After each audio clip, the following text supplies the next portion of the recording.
ꯑꯩꯈꯣꯏꯒꯤ ꯇꯨꯡꯒꯤ ꯂꯩꯕꯥꯛ ꯑꯁꯤꯒꯤ ꯃꯤꯡꯆꯠ ꯄꯨꯔꯛꯀꯗꯕ ꯀꯌꯥ ꯑꯃ ꯍꯥꯏꯕ ꯇꯥꯔꯦ ꯂꯥꯏꯔꯤꯛ ꯇꯝꯕ ꯑꯗꯨ ꯇꯣꯛꯑꯀꯥꯟꯗ VDF ꯇ ꯌꯥꯎꯁꯟꯈ꯭ꯔꯒꯗꯤ ꯃꯅꯤꯄꯨꯔꯒꯤ ꯑꯣꯏꯅ ꯃꯗꯨꯁꯨ ꯑꯆꯧꯕ ꯃꯥꯡꯖꯕ ꯑꯃ ꯑꯣꯏꯔꯣꯏꯗ꯭ꯔꯥ ꯍꯥꯏꯕ ꯋꯥꯍꯪ ꯑꯃ ꯑꯣꯖꯥꯗ ꯂꯥꯛꯇꯕ꯭ꯔꯥ ꯀꯃꯥꯏꯅ ꯌꯦꯡꯕꯤ ꯃꯁꯤꯒꯤ ꯃꯇꯥꯡꯁꯤ ꯑꯣꯖꯥꯒꯤ ꯋꯥꯈꯜꯗ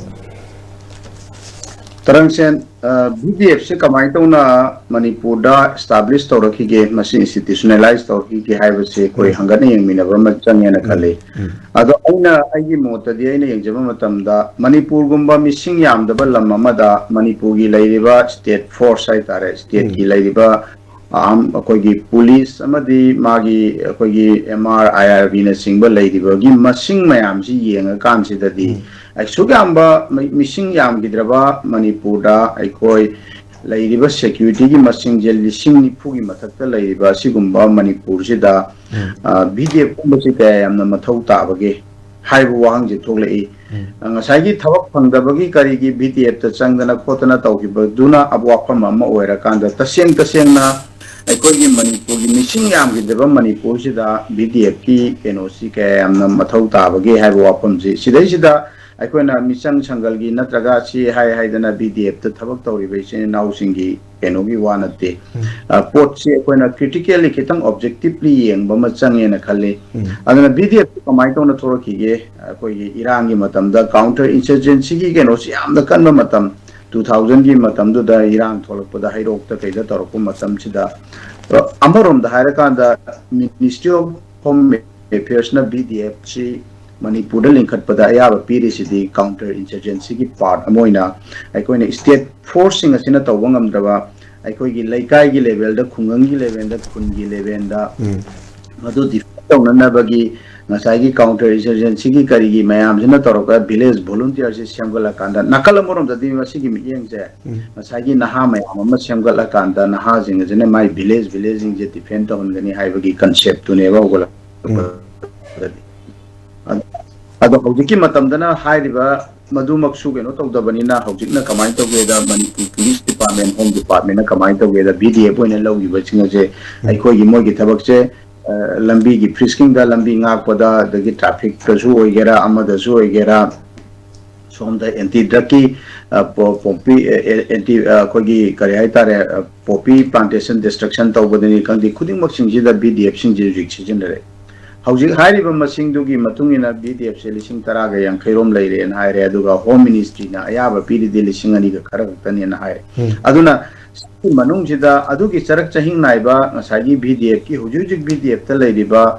कांगबु मयामना मखोइगी एसोसिएशन ना हाइरिबा मखोइगी थागी फंगम थोपो वाफम से अदुगा सिदाइसिदा VDF की कांगबुना खंगमिनगदबसु गवर्नमेंट खंगदबसु VDF सिदी मणिपुर पुलिस तौना लौबा रिक्रूटमेंट नते मणिपुर पुलिस तौना लौबा केनोसु नते VDF हाइबसि ममिंगजि मगना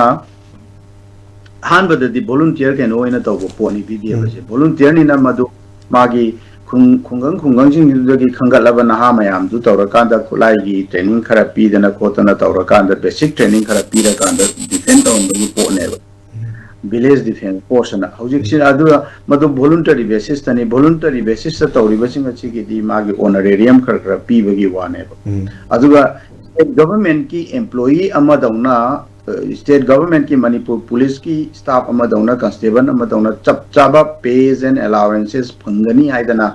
आशा तौरुडगदी VDF ता लैबिरिबे इसे नाउजिंग मतम पुनमक्ता दुम निंगबा कायदना अदुम मदुगी केनोसिना अदुम फुंगतलगा लैगनेबा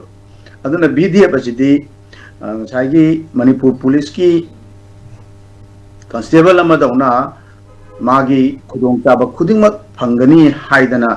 खनबदी लानगनेबा अदुगा गवर्नमेंट सुमसे क्लियरली हाइबम थोएबा ngahak lerga mai magi khudong chaba yenga kanda e madu aina mase asengba je hairudagadi ngasai akoi madu moi shawra kanda akoi gi vote sol kadra adu tor kadra haibu wafam du natabada VDF achidi sini makoina phangadori de sini makoina tawdori na sini pays and allowance na koi gi honorarium haitare honorarium de sini si phangam thoi edu tobam thoi haidana mase clearly haiba machani aduga laye naba mayam se lairingaida अनौबा मुलौचन गनी हाइबा मोइना यानिंग्रिबा पोटसे मसिदि चुम्मेना खली हानागी लैरिबा मयामसिगी चपचाबा ngसाइगी MIC ना approve tauba approve taudraga di yadabra approve taudana MHN approve taudana state na hapchali duna kamai hapchali no natraga mase state na loina bear taugadabra MHN na makhada dang kano taugadabra sigi mayam se loina mak masa khaina hana thamba ma changeba adu thamdringe da hojik se VDF bising tararom ama mu loksin gani haiba gi potse la akan sidadi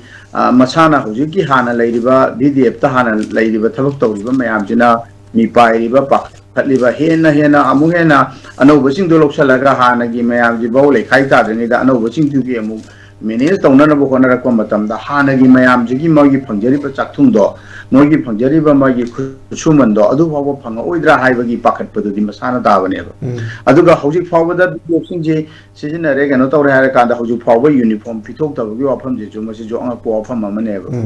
uniform de ai gi uniform gi marol pilon je VDF se nuksit nungsa marakta thabak tawrini aduna phi je uniform je marol at least ahum gum badi leita ya ponte ba noju se ngasi set pado hayeng set ya roi doini noju tha marakta cholu ren khalo hayeng atopam set tamni adagi amuk natra humang nungsa yam saba matam da taro humang punjot cholaga phi do hayeng amuk set ya ba hono de aduna sigi uniform gi sidi maron ahum mari gi potsi marang kaina matam chana at least minimum uniform set ahum gumbadi nasagi VDF sing sida madu season abayana phana madu piba machange na khale adugo mayam towiba aduga hujiki VDF ke association hairiba dumai tawdana makhata na lodringe da hana leiriba jingi wapam jijo problem jijo hana loisenba aduga loiselaba matungda VDF haibise kamai tawna leigadagi makoi gi job ki specification recruitment kamai tawni makoi kadai da sijinagani kamai tawna sijinagani haibagi mayam je masi hana ek sengna itho akanda madu thamakanda VDF ki hana thabak tawri besin naw sing da sum ek sengna khangan wiba leibak miyam da VDF asidi sini makoi na tawdori ba thabak sina chumai tawbani makoi gi page makoi gi honorarium amadi allowance gi pi da gi makoi je MHA dagi senbam masuk la akanda state dagi na senbam masuk share tawra kanda piga dorini haibana chingba mayam je masi leidi leirangmani madu mayek sengna leiriba poto mayek sengna miyamda amadi VDF ki hana thabak tawbiriba sing amadi lebak miyamda madu Manipur gi home department na madu thambira kanda makha taba thabak chathabana chungani haidana ai admai thamjage tarangse